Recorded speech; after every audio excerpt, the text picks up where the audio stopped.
Weekend ರಜಾ ಬಂತು ಅಂದ್ರೆ ಕೇರಳ ಮಹಾರಾಷ್ಟ್ರ ಅಂತ ಟ್ರೆಕ್ಕಿಂಗ್ ಹೋಗ್ತಾರೆ.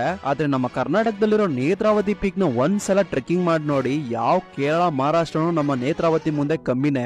ಈ ವಿಡಿಯೋದಲ್ಲಿ 2 ದಿನದಲ್ಲಿ ನೇತ್ರಾವತಿ ಪೀಕ್ ನ ಕಂಪ್ಲೀಟ್ ಮಾಡ್ಕೊಂಡು ಸುತ್ತಮುತ್ತ ಯಾವೆಲ್ಲಾ ಪ್ಲೇಸ್ ನ ನೋಡಬಹುದು ಅಂತ ಹೇಳ್ಕೊಡ್ತೀನಿ ಬನ್ನಿ. ವಿಡಿಯೋ ನೋಡಕ್ಕಿಂತ ಮುಂಚೆ ಯಾವುದೇ ರೀತಿ ಪ್ಲಾಸ್ಟಿಕ್ ನ ನೇತ್ರಾವತಿ ಪೀಕ್ ಗೆ ತಗೊಂಡೋಗ್ಬಿಡಿ. ಅಕಸ್ಮಾತ್ ತಗೊಂಡೋದ್ರು ಸೇಫ್ ಆಗಿ ವಾಪಸ್ ತಗೋಬನ್ನಿ. ನಾವು ಕೂಡ ವಾಪಸ್ ತಂದಿದೀವಿ. ಗೋಪ್ರಯಾಣ ಜೊತೆ ಟ್ರಾವೆಲ್ ಪ್ಯಾಕೇಜ್ ಬುಕ್ ಮಾಡ್ಕೊಂಡು ಫ್ರೈಡೆ ನೈಟ್ ನಮ್ ಗ್ಯಾಂಗ್ ಜೊತೆ ನೇತ್ರಾವತಿ ಕಡೆ ಹೊರಟ್ವಿ. ಟಿಟಿ ಒಳಗಡೆ ಒಬ್ರಿಗೊಬ್ರು ಗೊತ್ತಿರಲಿಲ್ಲ, ಎಲ್ಲಾರನು ಫ್ರೆಂಡ್ ಮಾಡ್ಕೊಂಡು ಅಲ್ಲೇ ಡಮ್ ಚಾರಾಟ್ಸ್ ಮತ್ತೆ ಡ್ಯಾನ್ಸ್ ನ ಶುರು ಮಾಡ್ಕೊಂಡು ಒಳ್ಳೆ ಫನ್ ಮಾಡ್ಕೊಂಡು ನೆಲಮಂಗಲದ ಹತ್ರ ಒಂದು ಊಟಕ್ಕೆ ಸ್ಟಾಪ್ ಕೊಟ್ವಿ. ಕೊಟ್ಟಿಗೆ ಹತ್ರ ನೀರ್ ದೋಸೆ ತಿನ್ನಕ್ ಸ್ಟಾಪ್ ಕೊಟ್ವಿ.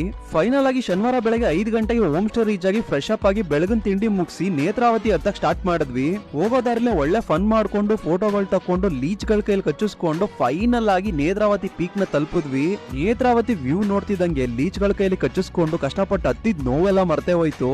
ನೇತ್ರಾವತಿ ಪೀಕ್ ಇಂದ ಡೈರೆಕ್ಟ್ ಆಗಿ ಇಳಿದು ಹೋಮ್ ಸ್ಟೇ ರೀಚ್ ಆಗಿ ಸಂಜೆ ಅಲ್ಲೇ ಒಂದು ಒಳ್ಳೆ ಪಾರ್ಟಿ ಮಾಡಿ ಶನಿವಾರ ನೈಟ್ ಹೋಮ್ ಸ್ಟೇ ಸ್ಟೇ ಆಗಿ ಭಾನುವಾರ ಬೆಳಗ್ಗೆ ಎದ್ದು ತಿಂಡಿ ಮುಗಿಸಿ ಹೋಗೋ ದಾರಿಲೇ ಸೂರ್ಮನೆ ವಾಟರ್ ಫಾಲ್ಸ್ ಹಾಗೆ ಟೀ ಎಸ್ಟೇಟ್ ಹಳೇಬೀಡು ಟೆಂಪಲ್ ನ ಎಕ್ಸ್ಪ್ಲೋರ್ ಮಾಡಿ ಬೆಂಗಳೂರಿನ ರೀಚ್ ಆದ್ವಿ. ನೀವು ನೇತ್ರಾವತಿ ಪೀಕ್ ನ ಎಕ್ಸ್ಪ್ಲೋರ್ ಮಾಡಬೇಕು ಅಂದ್ರೆ ನಾನು ಡಿಸ್ಕ್ರಿಪ್ಷನ್ ಕೊಟ್ಟಿರೋ ನಂಬರ್ ಗೆ ವಾಟ್ಸ್ಆಪ್ ಮಾಡಿ ನಿಮ್ ಪ್ಯಾಕೇಜ್ ನ ಬುಕ್ ಮಾಡ್ಕೊಳ್ಳಿ.